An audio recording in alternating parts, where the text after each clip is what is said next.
We're hearing more from a former Fairfield Township trustee employee about her choice to walk off the job last month. Today, we brought you her concerns about what she calls the trustee's questionable financial management. News 18's Joe Paul joins us live now from a township property near the Greenbush Cemetery in Lafayette. Joe, what else are you hearing about Fairfield Township? Hey Sam, I'm hearing about clutter, and a lot of it filling township properties scattered across Lafayette, including the one right behind me that's used to store maintenance equipment from the cemetery. Now it's filling up with trash, clutter, and a huge brush pile that stretches the entire length of the lot.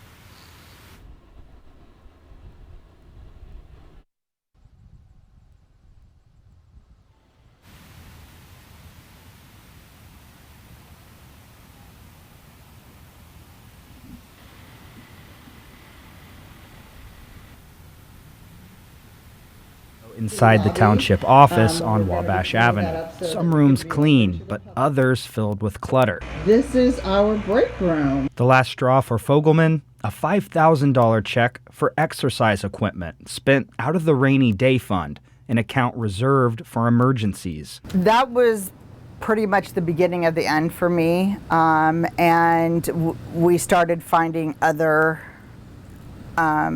irregularities after that. She says the equipment sits under a tarp on township property near the Greenbush Cemetery. It's a historic landmark owned and maintained by the township. Workers recently cleared wood from the property, but they piled the brush along the entire length of the township's adjacent lot. The cemetery, the guys say they can't fit anything else in the barn. It's just spilling over. If you go to the cemetery, there's just wood piling up and termites and carpenter ants, and she refuses to give the wood to the people in the neighborhood, for example. She's just hoarding it. I saw feral cats playing in the clippings Wednesday afternoon. What's the trustee's plan for the brush pile?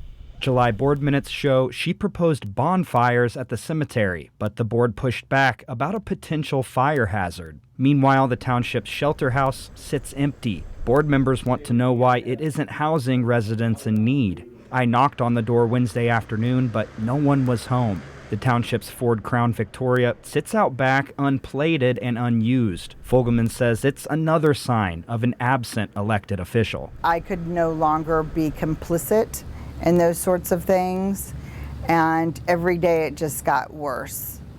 She wasn't coming to the office.